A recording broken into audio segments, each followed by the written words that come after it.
Miwa is an acceptable bum in the verse of Jujutsu Kaisen. Being at the bottom of JJK's source tiers has made her a laughingstock within the anime community. But can this low tier soul the verse of Demon Slayer? And if not, where does she stop? Is she lower moon level with the bottom of Demon Slayer, or upper moon level with the very strongest? If concepts like this interest you, be sure to leave a like and subscribe, so you never miss the next weekly upload. With that said, let's get into Miwa vs Demon Slayer.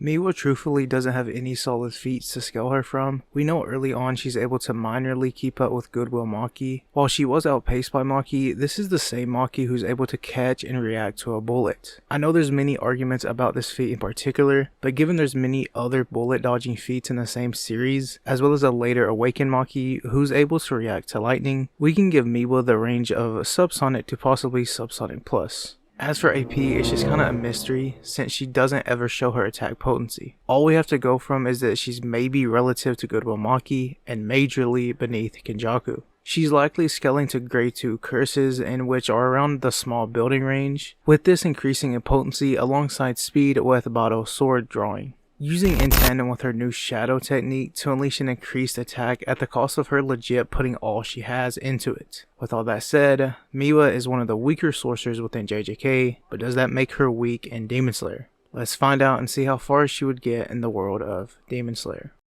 When talking about Demon Slayer as a whole, by far the best quality is speed, so I'll scale from the ground up to make it more clear on where they actually scale. It's proven that even low tiers of Demon Slayer can be scaled around the speed of sound, by Tanjiro dodging Urugi slashes that move at that speed, which mind you happened very early on into the series. This gets surpassed very quickly. For example, when it comes to any relevant character, the lowest benchmark would be around lightning speed, as even a base Mitsuri was fast enough to dodge Hantenku's lightning multiple times, and it is real lightning since it came from the sky. Zenitsu as well, we've seen react and dodge lightning based attacks from Kaigaku, and that's not even to say that he's slightly faster than lightning, but matter of fact he has blitz level differences in speed compared to Kaigaku, who again can move at lightning timer speeds. So if we consider that Zenitsu in a base Mitsuri is marginally slower than other Hashiras like Giyu, Sanemi, or Gyome, or basically most of the upper moons, saying that the high tiers of the verse can only scale around lightning speed will be a tremendous downplay. Most of the Hashira besides Rengoku and Tengen can be scaled way above massively hypersonic, and the upper moons, specifically Akaza, Doma, and Kokoshi, can be argued to be around sub-relativistic given their gap in power. And when talking about the very strongest being Muzan and Yurichi, they can reach as far as light speed, by just being significantly superior than the entire verse. As well, Yurichi does have calculations to support his light speed meta, by cutting Muzan's flesh. If you were to count the amount of flesh he slashes per swing, which would be around 6 pieces for every 2 swings, and taking into account he cut around 1500 pieces, this would calculate to be around light speed, or at least near light speed. Now as for their AP, it's not as impressive as their speed category,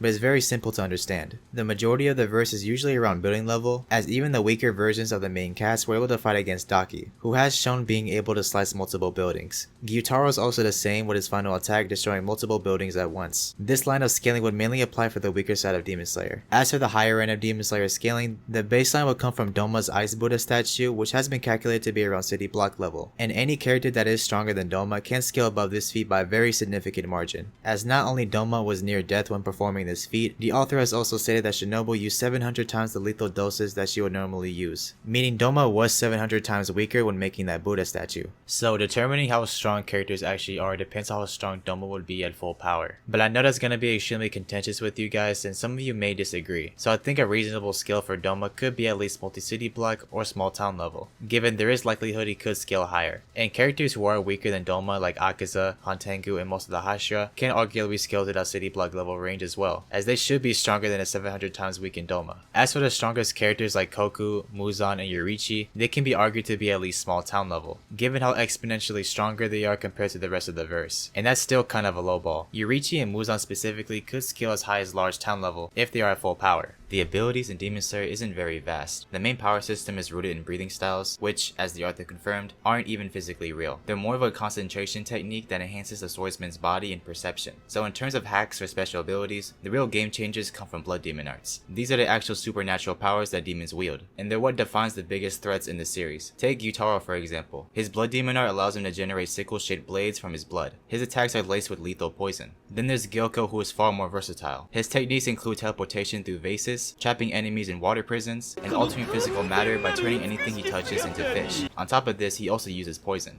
Hantenku's ability is a whole different category of broken. His power lets him divide into multiple clones, each body representing representing different abilities such as air blast, sound waves, lightning, and water. The real problem comes when these clones merge into Zohakuten, a form that can manipulate all of these elements simultaneously, while creating massive constructs like wooden dragons. Akaza is more straightforward in concept but is extremely lethal. His entire fighting style revolves around hand-to-hand combat, enhanced by his compass needle, which grants him a form of omnidirectional awareness. It's essentially precognition, allowing him to sense and react to attacks before they even happen. This ability makes him nearly impossible to catch off guard. Doma is also very simple. His control over ice lets him create weapons, projectiles, and structures at will, but his two most dangerous techniques are his ice particles and his clones. The particles spread through the air and attack the respiratory system directly. Breathing them in can crystallize the lungs from the inside, making normal breathing techniques useless. Meanwhile, his clones are able to replicate almost any attack Doma himself can perform. Doma even claims that they are just as strong as he is, which also makes fighting him very dangerous. Then you have Kokushibo, whose blood demon art is intertwined with his moon breathing. Unlike normal breathing styles, Kokushibo's techniques manifest physically through crescent-shaped slashes that extend his attacks far beyond a regular sword swing. These slashes come in overwhelming numbers and varying sizes, shredding through anything in their path. Combine that with Kokushibo's centuries of combat experience and regeneration, and he's practically a one-man army. And with Muzan, while his blood demon art isn't as flashy or well defined as an upper moon, his sheer stats make up for it. His tentacle-like appendages are fast, powerful, and nearly impossible to defend against in close combat. It's also important to note that Muzan fought at a disadvantage for most of the story, because he was heavily suppressed by Tamayo's poison, so the full extent of his abilities is still left to be interpretation. Outside of blood demon arts, the only major system in Demon Slayer is precognition. Multiple characters in the series have their own form of future sight. Akaza has compass needle, can now use his scarlet eyes, Tengen has musical score, and the most common technique amongst the strongest swordsmen is a see-through world. So with everything I said right now, the real question becomes, how would someone like Miwa handle the entirety of this?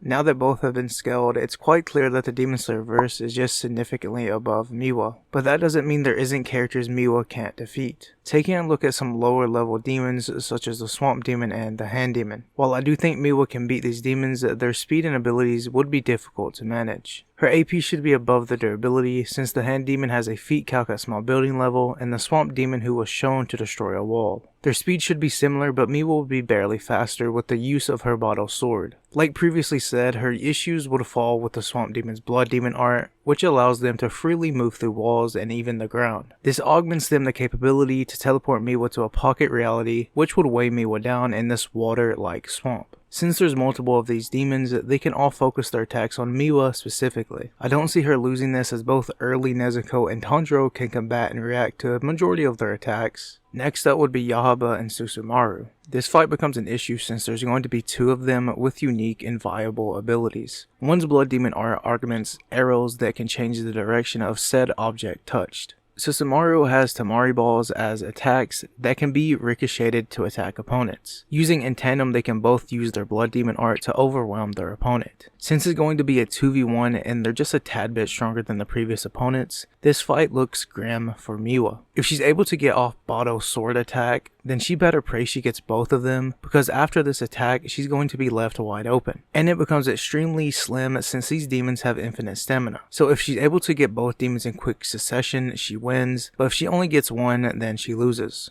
Next up is Aragi, and she legit gets stomped. He has stated sound speed attacks with his drums, and his claws are also the same speed. So he's going to be faster than Miwa can even react to. And no matter with Bato's sword drawing or not, Aragi is still faster with his attacks. If we give her a lucky win, then she hard stops at Rui. Because not only would Rui outscale her, but also the previously scaled demons. There's also his entire family to deal with that she wouldn't have help with. The reason I haven't scaled the humans yet is because she's more fitting for them rather than demons. Take Sabito for example, who was killed by the Hand Demon. Yes, he was weakened by this time, but still the Hand Demon should theoretically be stronger. So I do think she could beat Sabito at the bare minimum. And maybe like a Slayer like Genya because he's just a bomb. Other than this, she's a lower rank level character in the world of Demon Slayer and a Murata victim. So yeah, I don't think Demon Slayer is as weak as people make it out to be, and JJK isn't as strong as people want it to be. If you like videos just like this, be sure to leave a like and subscribe so you never miss the next one. And until next time, peace.